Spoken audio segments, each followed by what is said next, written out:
పవన్ కళ్యాణ్ గారికి ballot number 4 గాజు glass గుర్తుకు ఓటు వేసి 1,00,000 ఓట్ల మెజారిటీతో గెలిపిద్దాం. ముందుగా మా పార్టీ అధినేత శ్రీ పవన్ కళ్యాణ్ గారికి, అలాగే నాగబాబు గారికి, అజయ్ గారికి, ఇక్కడికి విచ్చేసిన జన సైనికులకి, వీరమల్లకి, ఇక్కడ ఉన్న నాయకులందరికీ, రాజబాబు గారికి, సూర్యప్రకాష్ గారికి, ఇక్కడ యూత్ అందరికీ, అలాగే మన బీసీ సోదరులందరికీ, ఎస్సీ సోదరులందరికీ, ఇక్కడికి వచ్చేసినటువంటి నా ఎస్సీ మిత్రులందరికీ, కుటుంబ సభ్యులందరికీ నా హృదయపూర్వక నమస్కారాలు. ముందుగా ఈ ప్రోగ్రామ్ మేము అనుకున్నప్పుడు ఏంటంటే, ఒక గత సంవత్సరం నుంచి నేను ప్రతి ఒక్క విలేజ్ తిరగడం జరిగింది. అందులో నాకు అత్యంతంగా ఆత్మీయంగా చూసినటువంటి కొన్ని సందర్భాలు ఉన్నాయి. ముఖ్యంగా లాజర్బాబు అనే ఒకరోజు ఇంటికి పిలిచి మంచి భోజనం పెట్టారు. నేను అనుకున్నాను, అన్నయ్య మీరు భోజనం పెట్టాం కాదన్నా, నేనే పెట్టాలి మీకు. మీకే కాదు, మీతో ఉన్న సోదరులకి, సోదరులందరికీ, కుటుంబ సభ్యులందరికీ, ప్రతి గ్రామంలో ఉన్నటువంటి ఎస్సీ సోదరులందరికీ, కుటుంబ సభ్యులందరినీ పిలవండి అని చెప్పి అడిగాను. అలాగే సూర్యప్రకాష్ గారు మొన్న కొంతమంది ఎస్సీ సోదరులందరినీ రికగ్నైజ్ చేయలేకపోతున్నారు, ఐడెంటిఫై చేయలేదు అన్నప్పుడు నాగబాబు అన్నయ్య గారితో ఒక చిన్న యూత్ మీటింగ్ చేయడం జరిగింది. అలాగే ప్రతి ఒక్కరు కూడా అర్థం చేసుకోవాల్సింది ఏంటంటే 2 విషయాలు. నేను ఆస్ట్రేలియాలో సెటిల్ అయిపోయాను, ఎన్ఆర్ఐగా ఉండి 15 సంవత్సరాలు ఉండిపోయాను. నేను ఇక్కడికి వచ్చి ఇలా చేస్తానని ఎప్పుడు అనుకోలేదు. అది యాదృచ్ఛికమో అదృష్టమో తెలియదు, కానీ మా పూర్వీకులు పిఠాపురం టౌన్ లో నుంచి గుంటూరు, తర్వాత హైదరాబాద్, దాని తర్వాత నేను ఆస్ట్రేలియా వెళ్ళడం జరిగింది.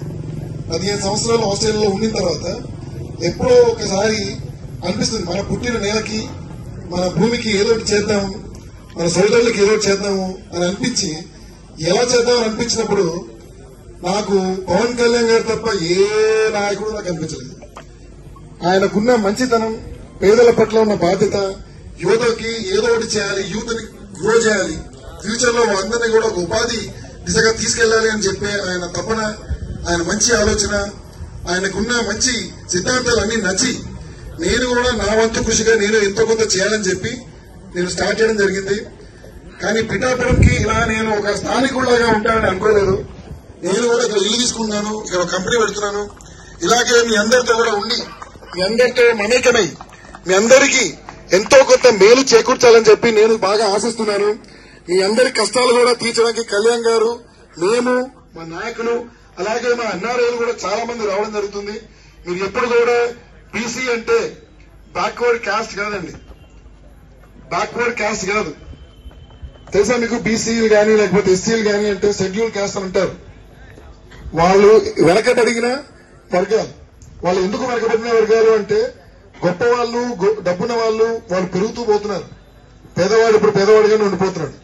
ఇప్పుడు వచ్చే ప్రభుత్వం జనసేన, టీడీపీ, బీజేపీ వచ్చే కూటమి ఖచ్చితంగా బడుగు బలిగిన వర్గాల కోసం, ఖచ్చితంగా ఎస్సీల కోసం ఎంతో కొంత చేయాలని చెప్పి గవర్నమెంట్ స్కీమ్స్ ఏవైతే ఇప్పుడు మీకు వస్తున్నాయో అది జగన్ జాబ్ లోన్స్ రావట్లేదు. అది ఖచ్చితంగా గవర్నమెంట్ సెంట్రల్ స్కీమ్స్ నుంచి వస్తున్నాయి. అందరూ మీరు అబ్జర్వ్ చేయాలి. సో మీకు ఇంతకన్నా బాగా ఉండేటట్టుగా స్కీమ్స్ డిజైన్ చేయడం పడుతుంది. మేనిఫెస్టోలో కూడా ఉంది. మేము కూడా చాలా స్పెషల్ కేర్ తీసుకుంటాం మీ అందరికీ. నేను కూడా ఇక్కడే ఉండి, మీ అందరితో పాటు ఉండి, మీలో ఒకటిగా ఉండి ఎంతో కొంత చేయాలని చెప్పి నేను కోరుకున్నాను. ఉండనిస్తారా మీ అందరితోటి? ఉండొచ్చా మీ అందరితోటి? మీ తమ్ముళ్లాగా, మీ అన్నయ్యలాగా, మీ కుటుంబ సభ్యుల్లాగా ఉండాలనుకుంటున్నాను. నేను నిన్న మన నవీన్ ఆర్గనైజ్ చేశారు మీటింగ్ కి. చాలా ఘన స్వాగతం, చాలా అద్భుతంగా అనిపించింది. సో మీ అందరు రుణం తీసుకోవడానికి నేను అన్నాను, అన్నయ్య ఇది పార్టీలకు అతీతంగా ఒక చిన్న కుటుంబ సభ్యులుగా అందరూ ఒక చిన్న భోజనం విందు చేసుకుందాం. అది కూడా ఈ రోజు మే డే, కార్మికుల దినోత్సవం సందర్భంగా ఇది చేసుకుంటే మనందరికి కూడా ఒక గుర్తు ఉంటుంది. సో ఈ రోజు చేసుకుందాం అనుకున్నాను. జై భీమ్, జై Janasena. Thank you very much.